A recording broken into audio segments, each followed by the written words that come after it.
Zia orphanage trust দুর্নীতির মামলায় 10 বছরের দণ্ড থেকে খালাস চেয়ে খালেদা জিয়ার আপিলের শুনানি শেষ। এই মামলার আরেক আসামি আপিল না করায় রায়ের দিন পিছিয়ে 14 জানুয়ারির দিন ঠিক করেছেন আপিল বিভাগ। বৃহস্পতিবার প্রধান বিচারপতি সৈয়দ রেফাত আহমেদের নেতৃত্বে 5 বিচারপতির আপিল বেঞ্চে টানা 3 দিন শুনানি হয়। শুনানিতে খালেদা জিয়ার আইনজীবীরা আদালতকে বলেন, বেগম জিয়া অরফানেজ ট্রাস্টের কোনো টাকা আত্মসাৎ করেননি, তিনি ট্রাস্টের কোনো সদস্যও না। রাজনৈতিক প্রতিহিংসা থেকে খালেদা জিয়াকে দণ্ডিত করা হয়েছে। মামলার শুনানি শেষে রায় ঘোষণার আগ মুহূর্তে আরেক আসামি কাজী সালিমুল হক কামালের আবেদনের বিষয়টি উত্থাপন করা হলে রায়ের দিন পিছিয়ে যায়। 2018 সালে খালেদা জিয়াকে 5 বছরের কারাদণ্ড দেয় বিচারিক আদালত। পরে হাইকোর্ট 10 বছরের দণ্ড দেন।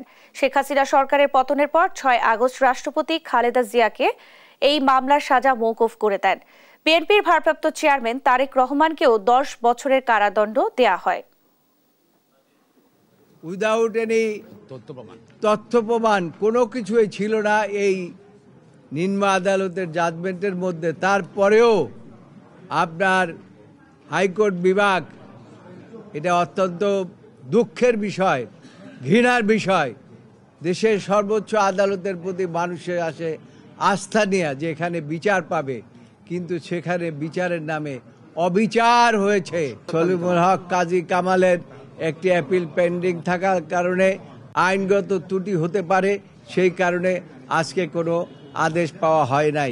মিথ্যাভাবে অন্যায়ভাবে সাজা দিয়ে সেই সাজাটাকে 10 বছর করা হয়েছে এবং 10 বছর যখন সাজা এনহ্যান্স করে তখন একতরফা শুনানি হয়েছিল।